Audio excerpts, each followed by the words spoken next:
Transcription number 9, 80 words per minute. Start. Sir, the budget has been variously described and criticized as one that increases the burden of the common man, one which gives concessions to the rich and encourages foreign investments. I agree, sir, that it is all this and much more. But it certainly is not a highwayman's budget. To my mind, sir, the budget is sincere, conscious, and at the same time, it is a bold effort on the part of the finance minister, who is charged with heavy responsibility to find resources for the third 5-year plan. This plan, to my mind, sir, is not at all ambitious in view of our needs. It may be looked upon as a rather heavy demand, but looking to our needs, it is not very ambitious.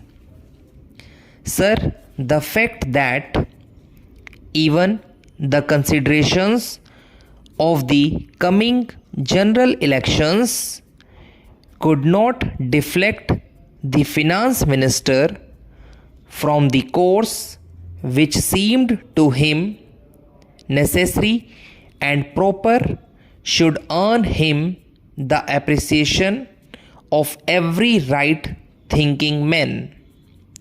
The common man's interest, as I said, is nearer to our hearts than perhaps some others can claim, or at least it is equally nearer to us, and yet there come times in a nation's history when it becomes necessary for the people to postpone the fruits of their labor and enterprise to secure the future. Here also, sir, opinions may differ. According to the Communist Party, such a time came during the last Great War when they were exhorting people, the common people, to contribute their full might to the war effort. According to us, however, sir, we are passing through such a time at the present moment, and I have no doubt that the common people appreciate this position and will willingly tighten their belts, contribute their full might, and will surely return the Congress to power, having full confidence in the future and looking to a future where their posterity will be assured of a far better social and economic order. Who, sir, does not sympathize with the difficulties of the common man?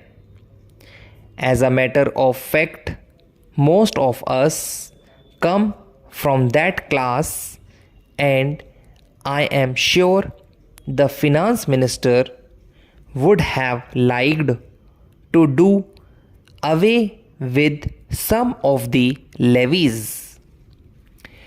None would have been happier if he could have done without these new levies, but there are, sir, certain very imperative limitations. We are passing through a critical period. Sir, it may not be necessary to continue these levies for a long time.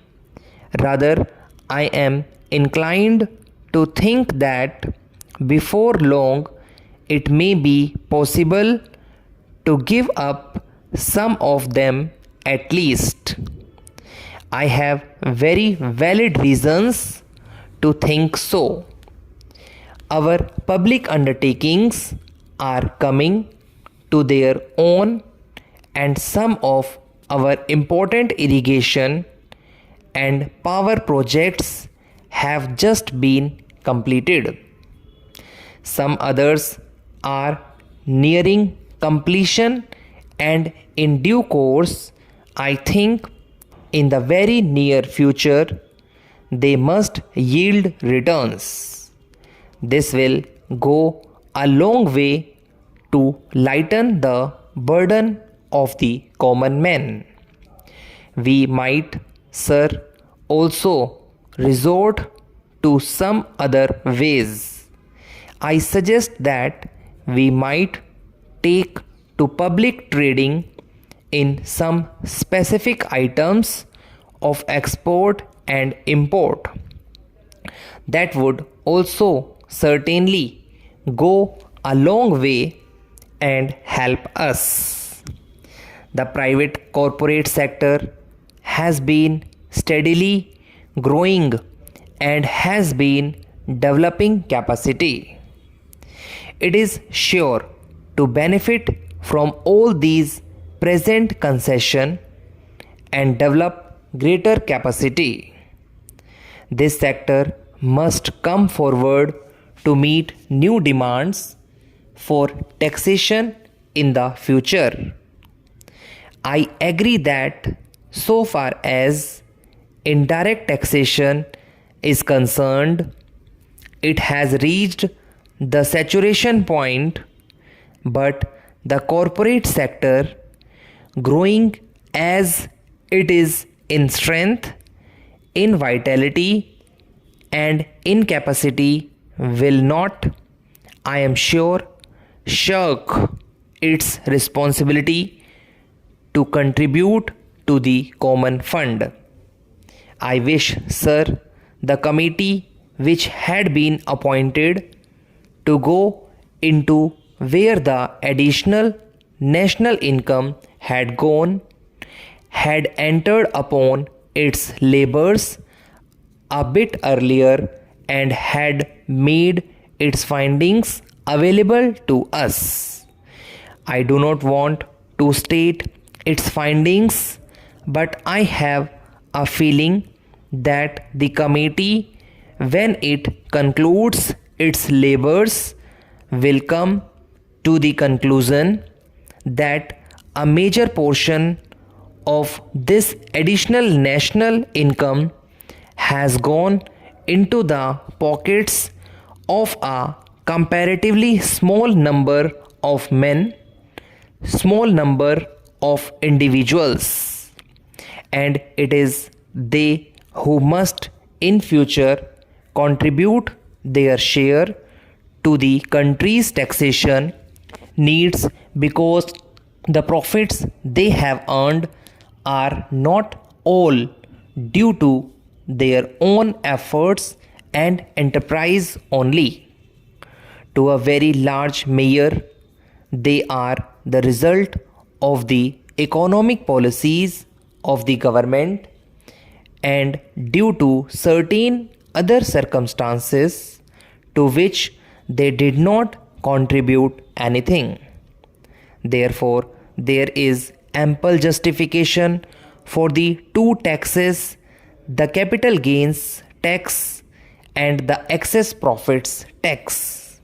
I need not go in details into all the reasons that my honorable friend has explained earlier so lucidly, but I must say that I entirely agree with them all. Having said this, I would like to say a few words about allocations which have been made to the various ministries in the budget.